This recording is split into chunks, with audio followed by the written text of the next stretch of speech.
If Harry Potter took place in the United States, what part of the story would be different? Harry wouldn't even be called Harry. That's too British. Probably be like Hank Rogers.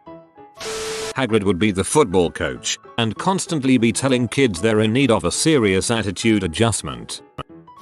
He would be going after something called a sorcerer's stone because nobody knows what the philosopher's stone is. Oh, wait. Hey, least we had the Teenage Mutant Ninja Turtles. The Brits got Teenage Mutant Hero Turtles because ninjas were too violent. They'd have a new sport they call Quidditch, but is nothing like what the rest of the world know as Quiddick. If I remember correctly from the books, the most popular wizard sport in America is called Quadpert, which has rules loosely similar to Quidditch, but involves explosions. Instead of owls they would use bald eagles. And they'd use magic to make them sound like red-tailed hawks. Sorting hat. Well, if you're sure, better be Costco. Cheers from House Costco table. More than likely the train station would be a Greyhound bus stop, and instead of running through a magic pillar you'd have to fight off an army of 2 AM cokeheads to get into the custodian's closet. Came here to say that platform 9, 3/4 would be at Nickport Authority, and that somebody walking around talking to themselves would see Harry go through the wall, try it himself, and discover that he's not just a wino, he is a magical wino. Given that a wizard probably dies to a shotgun, Voldemort's reign is hilariously brief. Even in the original books this always baffled me. Just set up a sniper like 1000 featuring away and get someone to distract Voldemort for like 5 minutes. Shouting spells is great except it gives him the chance to block it. By the time you hear a gunshot it's already too late. The American flag would be shown frequently. And the winner of the House Cup is Gryffindor America. Proceeds to show American flags as patriotic music plays. Someone drives around in a pickup truck. I think there can't be just one school in the USA, so schools would be recruiting. Schools would prioritize some divination to choose the best students and send letters appropriately. You don't want random wizardy people wandering about, so the school probably has to send one to everyone in their area. There wouldn't really be conflict between houses in the school, as only some schools use the house system, but more conflict between the schools. I'd expect those schools to trace their magic and traditions back to their colonists. There would be some first American schools, perhaps out in the Pacific Northwest, a French school around New Orleans, a Spanish-Mexican school around Santa Fe and the Painted Desert, a Chinese school in the San Francisco area, an English school around New York, and something around Chicago. Children from Hawaii could go to one of the mainland schools or are often offered a place at Mohatakoro. There wouldn't be enough of them to really move away from the boarding school approach. And you don't really want too much study or practice outside the protective bounds of the school. There would be a test at the end of every year,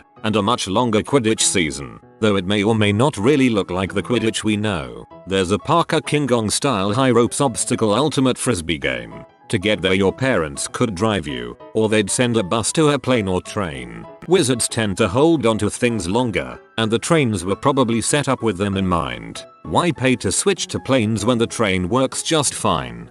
I wanna take the wizard train from Hawaii to the mainland. Basically gonna be magic school bus. The school is too poor to afford a building, so it's just inside of a bus. The dining hall would be a food court and there would be vending machines scattered around the campus. Weekly wizard wheezes would be endorsed by famous female wizards as a weightless miracle, Harry probably won't have to go back to the Dursleys in the summer, since there'd probably be wizard summer camps of some sort. The political commentary on surrounding characters like Umbridge and Fudge would be different, since they are largely inspired by British political douchery from the 2000s and earlier, which is a bit different to US political douchery. There'd probably be some kind of cheerleading group for Quiddick. IDK about UK politicians, but as someone from a post-communist country, it scares me how close Umbridge is written to a high-ranking Communist Party member. Instead of wizard chess they have enchanted beer pong cups that spew fire, hands that appear from the lid, jets of butterbeer that shoot up like fountain all to block the ball from going in. Also they'll probably have magical lockers around the hallway with charms to provide what you need, like a smaller room of requirement or something. The Death Eaters are just emo kids with AK-47s. The last 5 books would just be about Harry trying to pay off the bills from that time he had to have his bones regrown. Harry Potter and the deathly medical bills. American flags would be everywhere, and the Wheeleyes would be rednecks. There would be one scene dedicated in each movie to the school doing disaster drills. Quite honestly, with all the crap that went down at Hogwarts, a few disaster drills might have been helpful. Any spells to heal Hogwarts students would be charged to their parents. Man, that school would be shut down in no time with all the lawsuits. The fights have more explosions. Ron says frick, and most importantly Harry was killed by Voldemort, who used an AK-47 instead of a stick. Harry drops out of Hogwarts after his first year. Medical bills from the Sorcerer's Stone incident have used up his entire family fortune, and he now is unable to pay tuition without taking out a massive loan. He moves back in with the Dursleys and has entrepreneur listed as his occupation on LinkedIn. And his Tinder. No houses. Probably not a boarding school. Years would be separated between a 3-year middle school and a 4-year high school, as opposed to Howls and Newts. Headmaster would be called a principal, but a beer would be banned before age 21. No school uniforms are all obvious examples.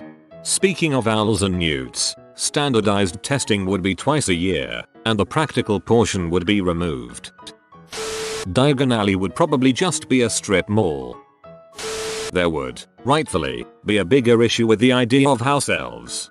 Yeah, in the US version they'd also be black. The UK has racism, but it disguises it with classism. You'll just have racism, so the house elves would be black. Also, you'd have to tip the owls.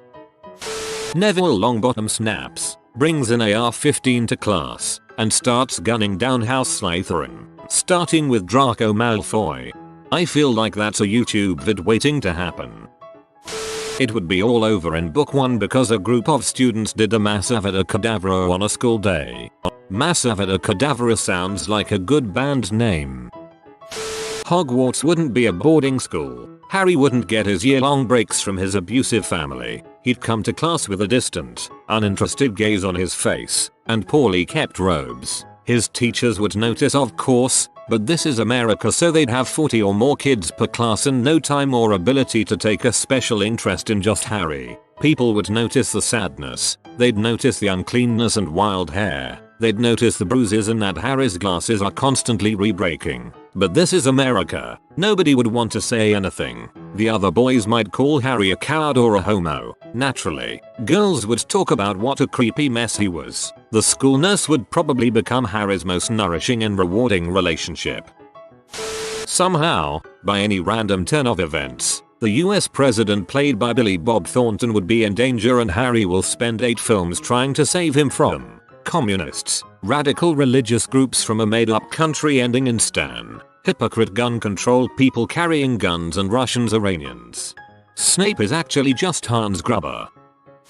Instead of the Book of Monsters, it would be a book of different gangs, where to find them, what colors to wear, and what signs they flash. More guns, a lot more guns.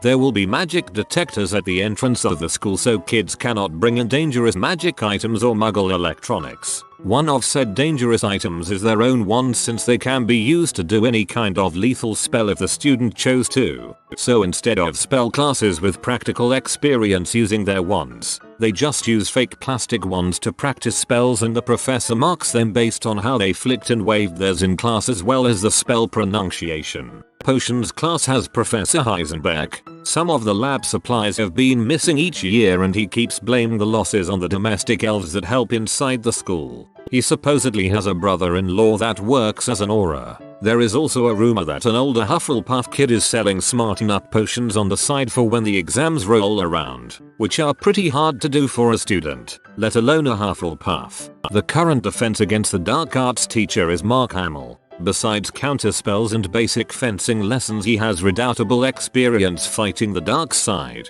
From time to time he lets out a chilling clown laugh when teaching his classes if some student makes a good joke, but it's nothing to worry about. Anything related to Quidditch training and broom flight is handled by Professor Vin Diesel. He teaches the kids how to drift correctly in their brooms, how to race trains and planes, how to customize and fix their brooms, and how to add a bit of nitro juice potion to their brooms for extra speed. Care of magical creatures is imparted by the groundskeeper, Dwayne Johnson. He has talent to befriend magical beasts and a very docile personality for his size. It is rumored he has giant blood in him. You better not cause any trouble at school, especially for the headmaster, or the rock is given name by his giant mother, might escort you out of the school grounds through the nearest window in the building.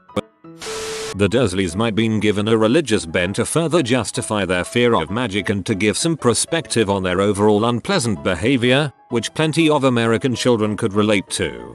Maybe, but if the American Wheelies aren't in some kind of big family religion, I'll eat my hat. Only people with lots of gold could go to Hogwarts.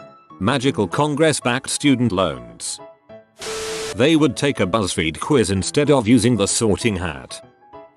Hogwarts was located in the Scottish Highlands, so very out of the way. American Hogwarts would probably be in a remote part of America, like Wyoming. American Diagon Alley would be located in New York City. My guess would be somewhere in Midtown, where everyone's too distracted to notice people going into an invisible building that's the American equivalent of the Leaky Cauldron. 12 Grimmauld Place would also be a hidden brownstone in Brooklyn. The students still take trains, but it's Grand Central Station. There are fairy tales in the Muggle world that find their root in the WW. I'd imagine a lot of American authors were either wizards or had relatives who were, thus exposing them. For example, Stephen King is a wizard whose Muggle disguise is an author, using some of the stuff in his world for his stories. His book It is based on a boggart that King encountered in a sewer grate in Maine. The paintings are just live advertisements that try to convince you to buy fast food and iPads. The flying car. It wouldn't be that little Ford Anglia, it'd be a flying Ford F250 Platinum FX4 Power Stroke.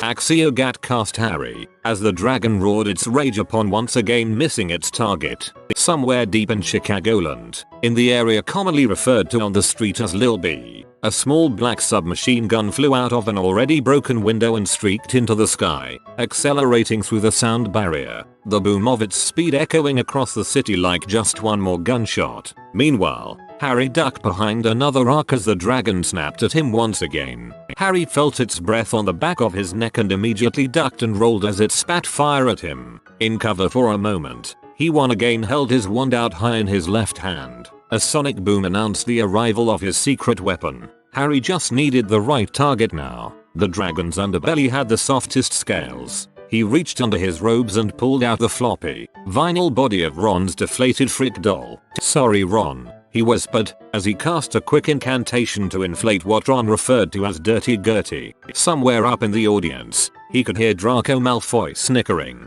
but he didn't care. He had a dragon to kill. Harry touched his wand to the unfortunate doll and incanted, Wingardium Leviosa, rocketing the doll upwards rapidly. He heard the dragon move, and that was his cue. "You like shooting fire, you scaled frick. How about you taste my fire?" shouted Harry as he stood up, wand in his left hand and Mac 10 in his right. His trigger finger tightened, and the audience was deafened as 30 rounds of 9mm ammunition was emptied into the dragon's soft underbelly in under 2 seconds. Firing with one hand doesn't lend itself much to accuracy, but luck was on his side as a round struck true and destroyed the dragon's heart, and it died before its head struck the hard stone. The stadium fell strangely quiet, apart from the sobs of one Rubus Hagrid, and Harry risked a glance up at Draco. The boy was whiter than usual, and Harry smirked at him as he blew across the still smoking barrel. The message was clear: frick with me, and you're next.